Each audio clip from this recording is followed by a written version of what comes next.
What comedians do we want? If Jimmy Carr's gonna be the lead in, Bridges. Yeah, Bridges would be sound. It's got to be number one, Bridges, surely. I feel like I'd have loved Billy Connolly, but I just think he's retiring now, isn't he? Yeah. I nearly bought a bit of his fine art. Yeah, you said in Newcastle. It was like 60 grand, so. What? It was like 60 grand. That's gone up since the last time you quoted. It might be. Have you just made up that number in your head? Yeah. Yeah. It was like 60 grand. I nearly bought it. No, you fucking didn't. No, I looked at it and liked it and wanted it and couldn't afford it. Right. Yeah. Maybe if the tour gets extended, though. Spend all my tour on one Billy Connolly. On one piece of art. Eddie Murphy? What? Eddie Murphy. We could get Eddie Murphy in, and he could play me and Dan as well, like in all his films. I'd rather have Chris Rock. Would you? Yeah. I'd rather have Chris Rock on than Eddie Murphy. Wow. I prefer Chris Rock. I feel like if we get the opportunity for either, we jump at it. I'm just putting that out there. If Eddie Murphy goes, lads, I'd love to come to Runcorn. You got Chris Rock's number? Eddie, are you free on October 28th? Have you not? Who'd you pick? Chris Rock or Eddie Murphy? Chris Rock. Let's get them one together. Same time. I can't pick. That's hard, that.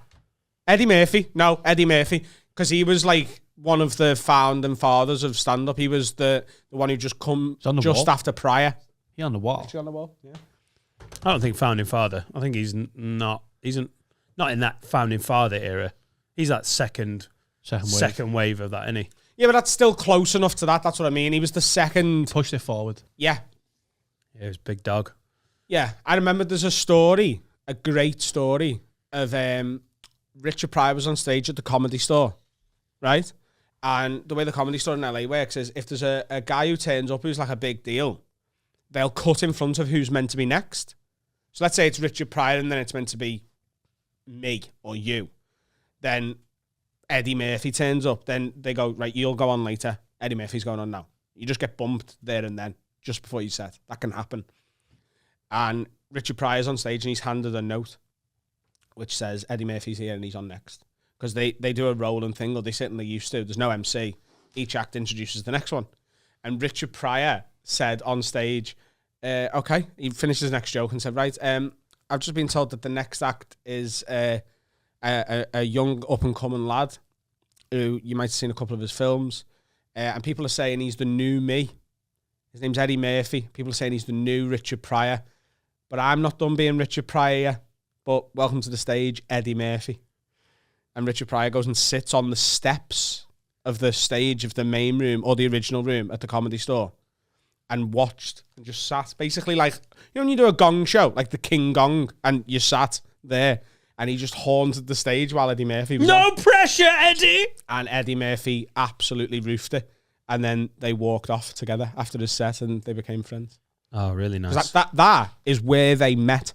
Richard Pryor met Eddie Murphy on stage at the Comedy Store as he introduced him. Wow. Some story that. This lad, up and coming, done a few films. Fucking hell. I don't know what that's me paraphrasing. Right. Maybe he hadn't done films yet, but he was. He's a young lad. He's only done 10 gigs. He's done 2 films though. He fucking great agent. He wasn't like super famous yet, but he was enough to bump the next act. Making waves. Yeah. Because Eddie Murphy was like fucking 18 when he did his first special, wasn't he? Like, yeah. So hilarious. Very controversial as well. Was very. Yeah. Got the AIDS on your lips. Yeah. Yeah. I would, yeah, of course I'd like Eddie Murphy. I'm still intrigued by your need to buy art though.